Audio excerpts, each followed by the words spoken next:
Good morning, students. This is M. Shende from the College of Commerce, Parda. And today we are going to discuss a short story which is prescribed in the syllabus of BCom first semester. So the story that we are going to discuss today is entitled as My Financial Career, and it is written by a well-known, world-famous, well-acknowledged writer, Stephen Leacock. So this story is basically his own experience at a bank. So that we will be discussing what happened basically in his life so far as this particular story, My Financial Career, is concerned. But before going into the depth of this story, I would like to give you some information about the writer. Here the narrator, you can say, here the short story writer or the author, Stephen Leacock. So Leacock was born in the year 1869 and he died in the year 1944. He was born in Swanmore, southern England. He was from Britain, he was from England. So Leacock's family moved to Canada. Even though he was born in England, he was moved to Canada along with his family when he was 6 years old only. Though he did not like the profession, Leacock worked as a teacher just to support his college education. Right. A doctorate in political science and political economy, he took to writing fiction and humorous stories for magazines to supplement his income. When he joined that institution or the teaching profession, when he came into this particular profession, he was not actually too much interested, but out of compulsion, just to support his education, he took up this job and started his career as a teacher. But basically, he was interested in what? In writing short stories. He wanted to explore his life into this particular field, right? So later on, he did PhD also in political science and political economy. But in course of time, his writings published in magazines in Canada and America and became extremely popular around the world. So when his writings were published in the magazines of America as well as Canada, the people started appreciating him, the people started liking him, and that's why we can say that he became one of the most popular authors. So after that, his Elements of Political Science remained a standard college textbook for over 20 years. This particular textbook was prescribed by one of the universities of the world for the students. His fictional works, Literary Lapses, published in 1910, and Nonsense Novels, published in 1911, are rated as his best books of humorous sketches. So you will find humor in his stories, and this particular story, that is My Financial Career, is also no exception to this particular thing. So now we will discuss about this My Financial Career. My Financial Career reflects, it shows, it exhibits, it reveals Leacock's humorous bent of mind. The writer brings out his confusion and restlessness when he visited a bank to deposit his money. In his rattled state of mind, in his confused, bewildered state of mind, he withdrew the entire amount that he had deposited. So this is, we can say, the gist of the story.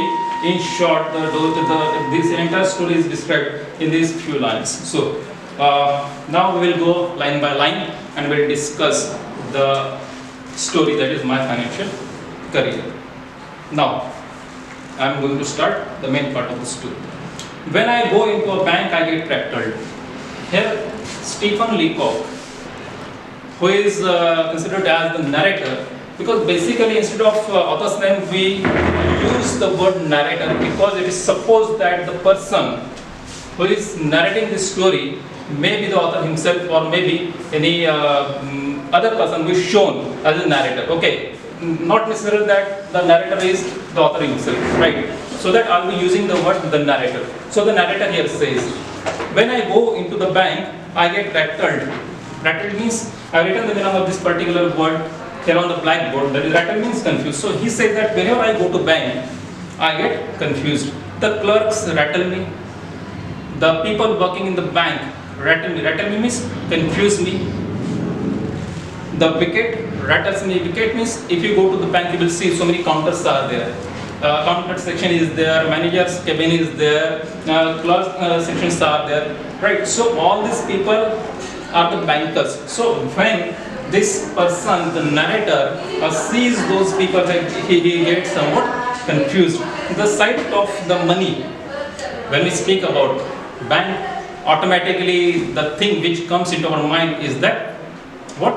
Money, right? Because the transactions related to money are done in the bank. So the scene or the sight of the money also rattles me. Also rattles me, also confuses me. Everything rattles me. What everything? The entire scenario at the bank rattles me, confuses me. Stephen Leacock, or we can say the narrator, is confused seeing those people working in the bank, the money, the other people who are not actually the bankers. It shows that the narrator doesn't have experience of the transactions in the bank or with the bank, right? So in the next paragraph it says, the moment I cross the threshold of a bank and attempt to transact business there, I become an irresponsible idiot. The narrator has used this particular word. This is definitely not a good word. He's showing himself that he is quite ignorant of the happenings or the transactions which generally take place in the bank. So he's quite ignorant of these activities which take place in the bank. So he calls himself as an irresponsible idiot because he has no knowledge of the banking system. This shows his ignorance of the banking activities. I knew this beforehand. He confesses one thing. He knew about all these things, that he didn't have an experience of banking transactions. He confesses this fact, right? I knew this beforehand. Beforehand means earlier. But my salary had been raised to $50 a month, and I felt that the bank was the only place for it. So when his salary was increased to $50 a month, he thought that it would be better for him to deposit that amount of money into the bank, and for that purpose only he went to the bank. And then what happened? It's really very interesting to know for all of us. It's really humorous story. You will laugh at the end of this story after knowing about what happened when Stephen Leacock, or the narrator, went to the bank, right? So I shambled. He walked somewhat clumsily. He was not comfortable while he was going to the bank, while he was crossing the threshold of that bank, right? And looked timidly. He was somewhat afraid also because he didn't have any experience of the banking activities or the transactions that will take place in the banks, right? And that's why he says, so I shambled, he walked clumsily in means in bank, and looked timidly. He was somewhat afraid around at the clerks. Definitely when you go to the bank, you will see the clerks are there, accountants are there, so many people are there, right? So when Stephen Leacock, or the narrator of this story, entered the bank, he was somewhat confused seeing those things. Had an idea that a person about to open an account must need consult the manager, and he had heard, or he thought that if you want to open an account with the bank, you must meet the person. Which person? The manager, because he's the boss of the bank, right? So he thought like this. I went up to a wicket, marked a counter. Now there was one counter, and the counter word was written there. So he thought that he should meet the manager, but before directly entering into the cabin of the manager, he first of all went to the counter section and he met the counter. I went up to the wicket, that is window. I have written the meaning here. Wicket means window or counter, which marked accountant. The accountant was a tall, cool devil. He was a good man, right? Who? The accountant. He was tall, he was cool. The word devil is used humorously only. Basically, he was just a man. The very sight of him rattled me, and at this point of time also, this time also got confused. He got afraid seeing that cool devil, cool man, that tall man who was the counter of the accountant. He met the accountant. The name of the accountant was Mr. Montgomery, right? So he got afraid there.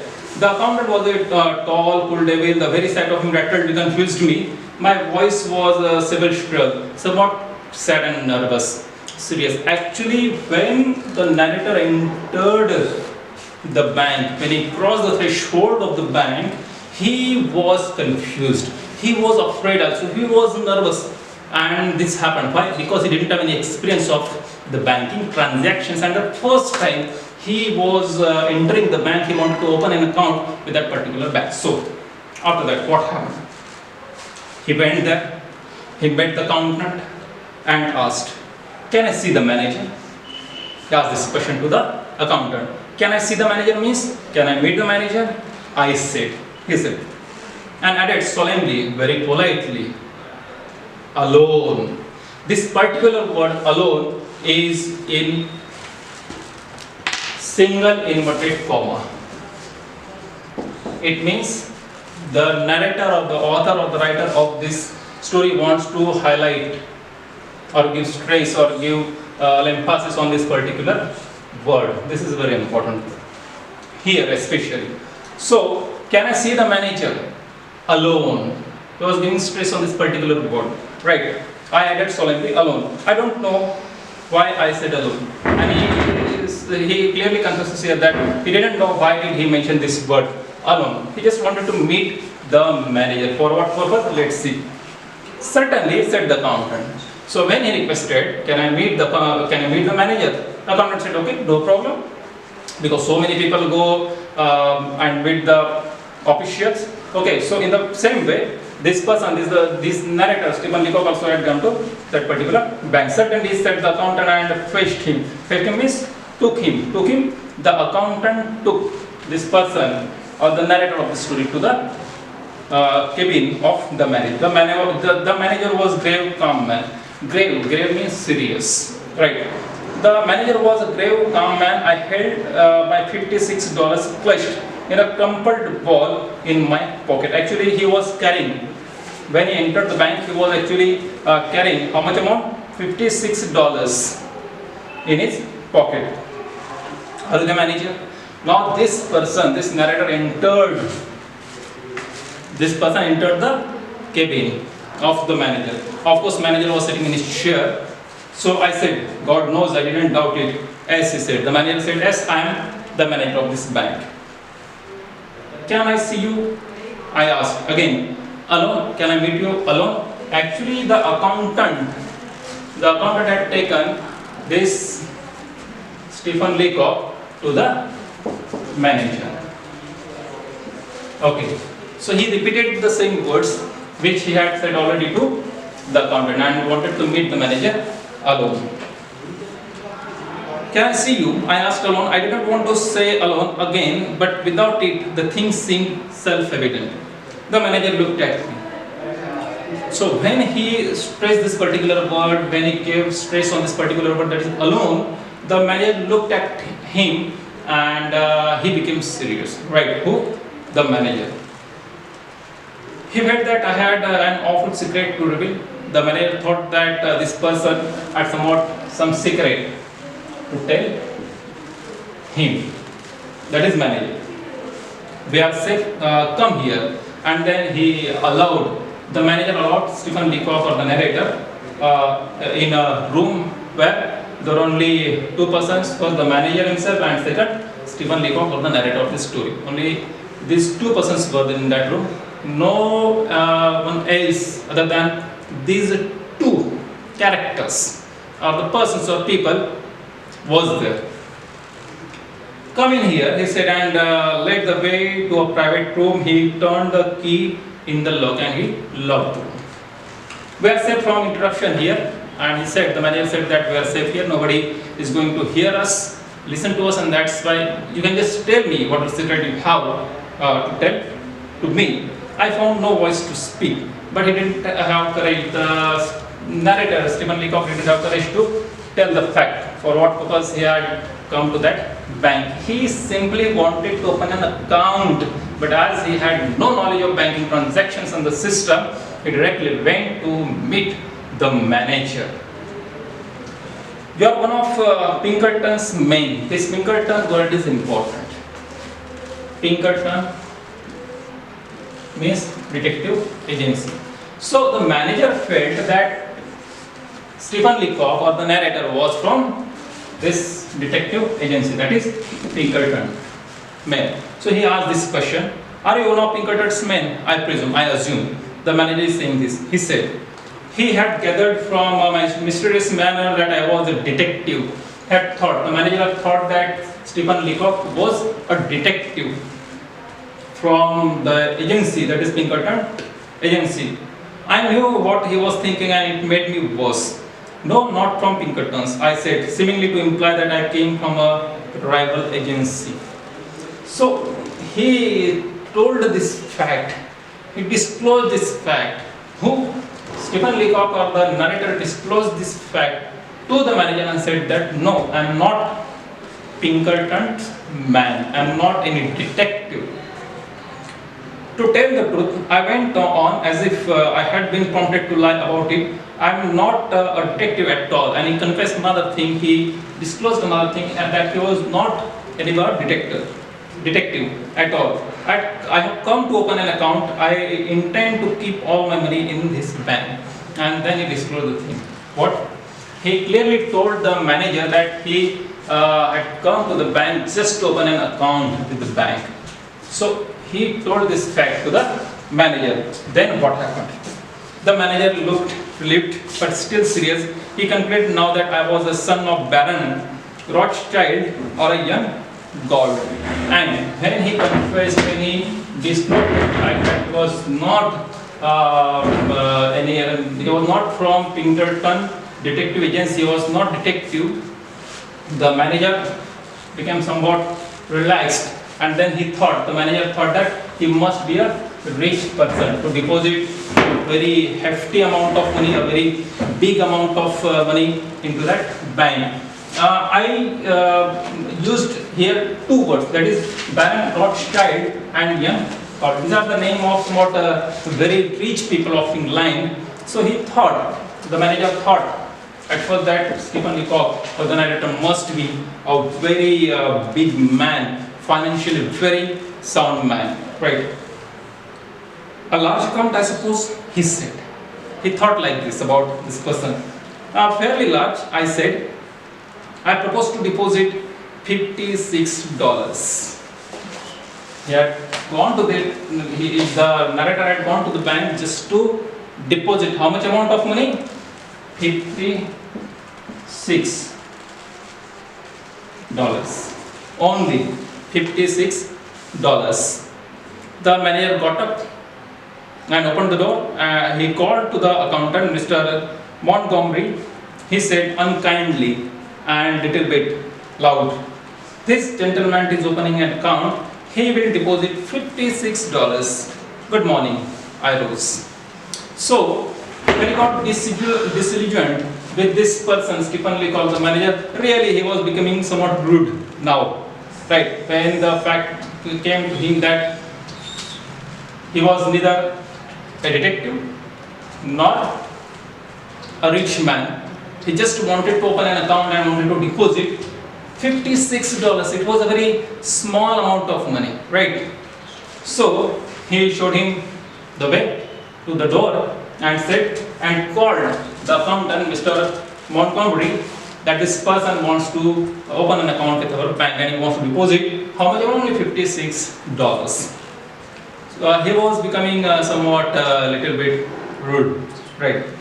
So I went up to the accountant's section or the counter and put the ball of money at him with a quick convulsive movement as if I were doing a conjuring trick, and he just took out the amount, that is $56, which had pushed in his pocket and put it on the table at the accountant's section. My face was ghastly pale. This time also the narrator had become somewhat pale or somewhat nervous. Here I said deposit it.